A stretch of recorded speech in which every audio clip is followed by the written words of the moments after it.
आज हम हल करेंगे कक्षा 10वीं का प्रश्नावली 10.2 का प्रश्न 8वां, जिसमें लिखा है एक वृत्त की परिघत एक चतुर्भुज ABCD खींचा गया है, जो कि आप लोग आकृति 10.12 में देख लेना। सिद्ध कीजिए कि AB प्लस CD बराबर AD प्लस BC। अब देखो इसका चित्र जो बना है ये है, देखो ये है वृत्त और ये वृत्त की परिघत। परिघत का अर्थ होता है कि बाहर की ओर।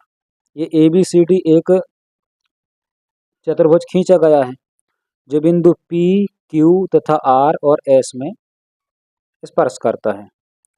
हमें सिद्ध करना है AB प्लस CD और बराबर AD प्लस BC। तो देखो चलो हम इसको हल करते हैं। देखो हल में दिया है कि ABCD वृत्त की परिघत खींचा गया एक चतुर्भुज है। हम ऐसा लिख लेंगे। दिया है ABCD वृत्त की परिघत खींचा गया एक चतुर्भुज है। यह देखो ABCD एक वृत्त की परिघत खींचा गया एक चतुर्भुज है। अब देखो हमें सिद्ध क्या करना है कि AB प्लस CD बराबर AD प्लस BC।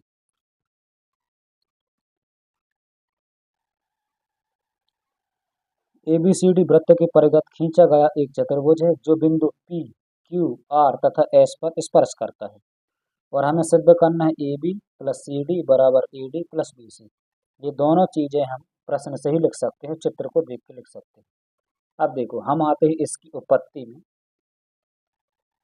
उपपत्ति, अब देखो एक बार चित्र को देखो ABCD। यहाँ से देखो जैसे चतुर्भुज में 4 कोने हैं, यहाँ पर देखो A में A से AP और AS ये दोनों क्या हैं, दो वृत्त की बाह्य बिंदु से खींची गई स्पर्श रेखाएं हैं।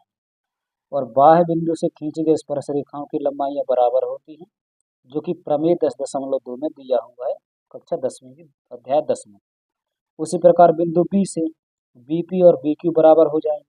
उसी प्रकार बिंदु C से CR CQ हो जाएंगे। उसी प्रकार बिंदु D से DR और DS हो जाएंगे। तो हम यहाँ पर एक लाइन लिखेंगे कि वृत्त के बाह्य बिंदु से खींची गई स्पर्श रेखाओं की लंबाइयां बराबर होती हैं। ऐसे हम लिख लेंगे कि वृत्त के बाह्य बिंदु से खींची गई स्पर्श रेखाओं की लंबाइयां बराबर होती हैं। अब देखो जब स्पर्श रेखाओं की लंबाइयां बराबर होती हैं तो AP के बराबर में हो जाएगा AS, AP बराबर AS। उसी प्रकार BP के बराबर में हो जाएगा CQ। ऐसे अब उसी प्रकार ऊपर आते हैं, CR के बराबर में हो जाएगा CQ। सॉरी यहाँ पर BB के बराबर में होगा BQ। ऐसे और CR के बराबर में हो जाएगा CQ। और यहाँ पर हो जाएगा DR के बराबर में DS।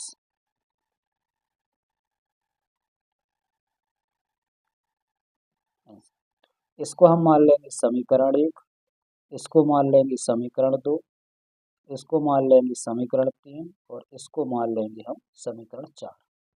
अब देखो हम लिखेंगे कि समीकरण 1, 2, 3 व 4 को जोड़ने पर हम ऐसे लिख लेंगे समीकरण 1, 2, 3 व 4 को जोड़ने पर। तो हम जोड़ेंगे कैसे, LHS से LHS को जोड़ेंगे और RHS को RHS से जोड़ेंगे। तो AP plus BP plus CR plus DR, AP plus BP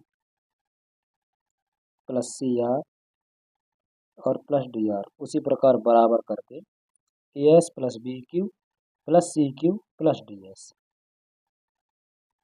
AS plus BQ plus CQ और प्लस DS।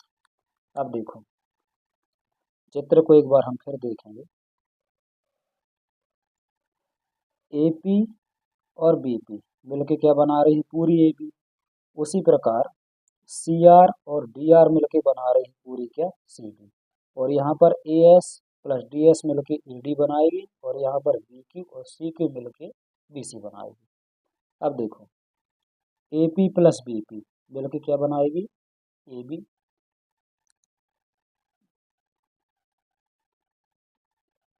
और C R plus D R, ये है सी आर और प्लस डी आर मिल के क्या बना रही है, सी डी। तो हम इन दोनों की जगह क्या लिख सकते हैं, सी डी। उसी प्रकार A S plus B Q, तो ए एस यहाँ पर है, बी क्यू यहाँ पर है, तो ए एस और प्लस डी एस को हम साथ में लिख लेंगे यहाँ पर, ये वाला ए एस और ये डी एस, ए एस प्लस डी एस, और ये बी क्यू और सी क्यू साथ में रह जाएंगे, B Q plus C Q. अब देखो A B plus C D, A S और डी एस मिलकर क्या बनाएगी, हम चित्र में देखते हैं, ए एस और डी एस मिलकर पूरी ए डी बना रही है, तो यहाँ पर आ जाएगा ए डी,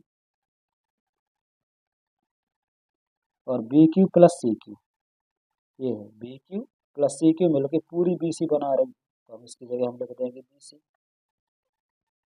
और यही हमें सिद्ध करना था, ये है A B plus C D और A D plus B C, यही अपन को सिद्ध करना था, तो हम लिख देंगे इति सिद्ध।